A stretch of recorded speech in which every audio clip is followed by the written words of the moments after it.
مهول. صلي على النبي.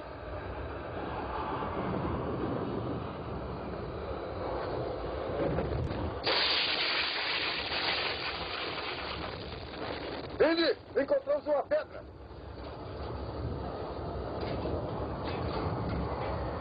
Tirem a areia e limpem as bordas. Olha! Olha, olha! Está vendo isso? Está vendo?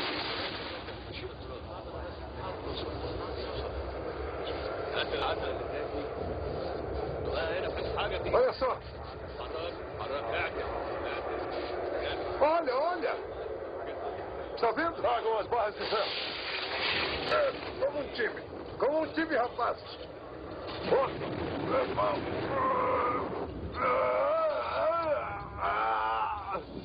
Vamos, como um time, rapazes! Coloquem aí! Coloquem debaixo! Vamos! Ótimo! Tenham cuidado. Ótimo! Ótimo! Vamos! Força! Força! Devagar! Com cuidado, hein? Com cuidado!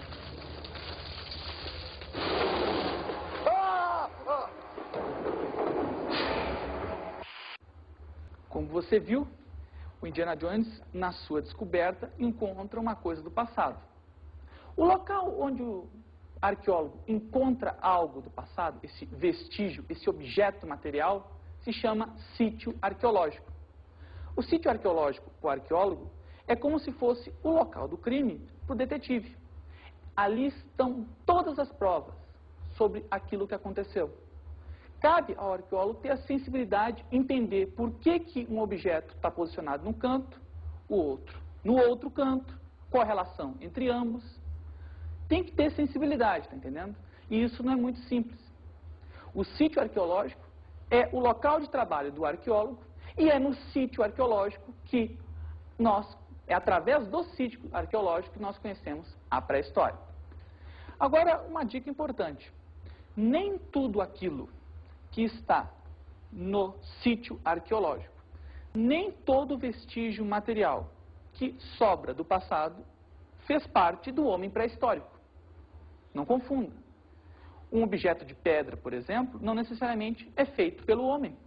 Ele pode ser só uma pedra, pode ter caído de um morro, pode ter adquirido um formato, parece que foi feito para lascar, mas não é.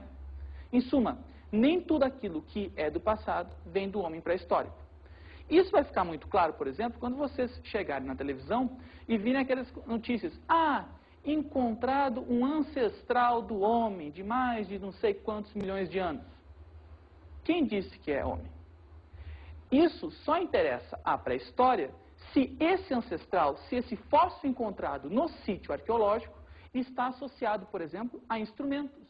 Se junto dele parece que houve uma fogueira, se junto dele parece que houve uma pedra para lascar. É assim que interessa. Quando o fóssil está associado junto a instrumentos no sítio arqueológico. Senão pode ter sido um ancestral muito antigo, mas que pode parecer o homem, mas pode ser um macaco, por exemplo. Em suma, o que significa tudo isso?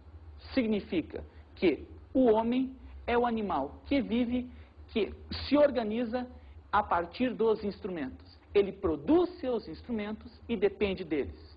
Portanto, meus caros, quando vocês virem essas notícias por aí, tomem cuidado. Pode não ser um ancestral do homem, pode ser coisa que interesse a paleontologia, a biologia. Mas o que importa aqui é quando você encontrar o vestígio e ter ali, esse homem tinha instrumentos de pedra. Muito bem, ele praticava, ele fazia os seus instrumentos. Ele é um homem, ele é um ancestral nosso. É isso que importa saber. A divisão da pré-história.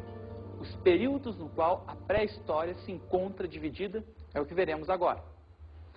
Basicamente, a pré-história está dividida em 3 grandes períodos. Paleolítico, Mesolítico, Neolítico. O Paleolítico é o período da pedra lascada. É o período mais antigo da humanidade. Da origem do homem até 10.000 a.C. é a abrangência dele. Naquele período, os homens fabricavam seus instrumentos de pedra através de lascamento. Isto é, eles pegavam a pedra, tocavam uma com a outra, e o que resultava, a pedra lascada, era o que ele fazia para cortar a carne, para cortar as frutas, por exemplo, né? Isso era o instrumento que ele fazia naquela época. O período do Mesolítico é o período intermediário. Ele vai mais ou menos ali do 10.000 a.C. até os 8.000 a.C. É a mudança daquela sociedade da pedra lascada para uma nova sociedade, uma sociedade diferente. Essa nova sociedade é o terceiro período, o Neolítico, ou período da pedra polida. É lá que o homem fabrica os seus objetos, fabrica os seus instrumentos, não mais com lascamento. Ele lasca a pedra, é evidente. O que sobra, ele começa a polir. Ele começa a trabalhar aquele instrumento lítico, aquele instrumento de pedra, aquilo que vai virar sua faca. Polindo, vai fazer com que aquilo resista mais, dure mais, enfim, seja muito melhor utilizado. É, de certo modo, não parece, mas é um avanço tecnológico. Agora, se você reparou bem, os critérios para diferenciar um período do outro são os critérios daquilo que o homem produziu. Veja, o homem produz seus instrumentos para se manter, só que essa produção varia de acordo com o tempo. A divisão da pré-história está baseada exatamente nisso. O que o homem produziu em cada tempo e a diferença de um momento para o outro. Isto é, os instrumentos que ele produziu em uma determinada época e o seu avanço em uma época depois, da pedra lascada até a pedra polida. Bem, em termos de divisão da pré-história, a coisa está mais ou menos clara. Mas não é só nos objetos que o homem produz que nos interessam aqui saber. Tem muita outra coisa. E das outras coisas, antes de a gente começar, eu vou soltar uma perguntinha para ver se você está ligado. Você sabe o que é hominização? O processo de hominização nos mostra o longo caminho percorrido pelo homem para conquistar o ambiente natural. Ou seja, como o homem conseguiu ser o animal que domina a natureza. O processo de hominização é quando o homem se formou homem. Isto é, quando a humanidade adquiriu as características que ela tem hoje. Essas características ocorreram ao longo do tempo. E isso é importante entender. Até aquilo que nós somos, enquanto constituição física ou cultural, é algo que se formou ao longo da história. Agora, é interessante saber como o homem adquiriu essa constituição que nós temos hoje. Há várias teorias para tentar entender como o homem adquiriu essas características. Nenhuma está provada, mas são interessantes para a gente refletir como a gente se tornou aquilo que é hoje. A primeira delas é a teoria do bipedismo.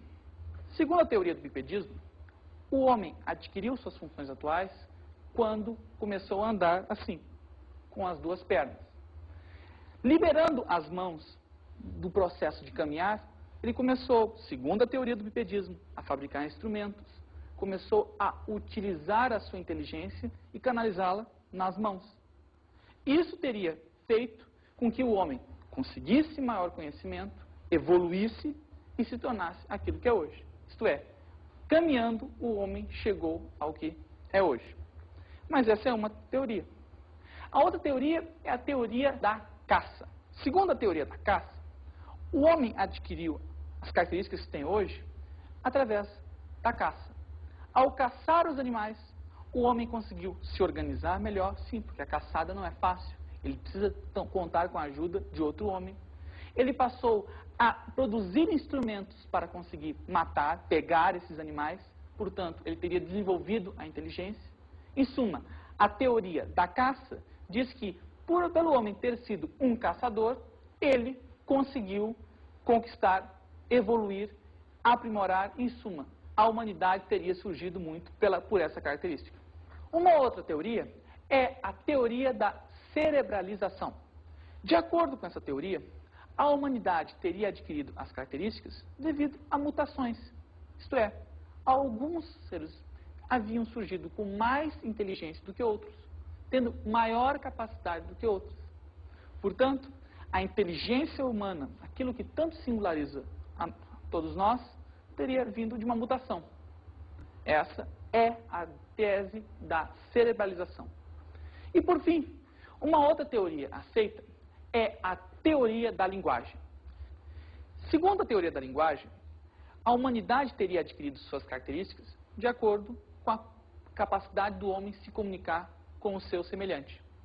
Isto é, pelo fato de o homem se comunicar, ele está vivendo em sociedade, ele está organizando atividades, sejam elas de sobrevivência ou não, ele está se socializando e isso faz com que haja um progresso tanto da humanidade como um todo, como um progresso intelectual do próprio homem.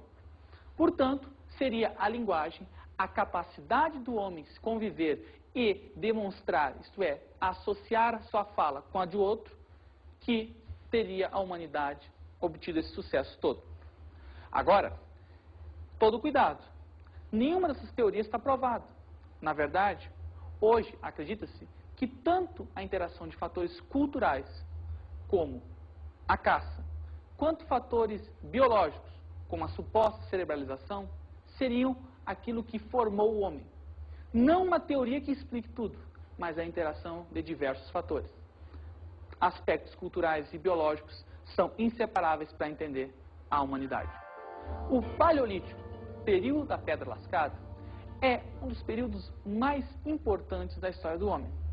É nele que o homem adquire essa configuração, essas características que tem hoje. O processo de hominização ocorre no período Paleolítico. Agora, para entender esse período, que foi o mais longo da história da humanidade, vamos dar uma olhada num filme muito interessante.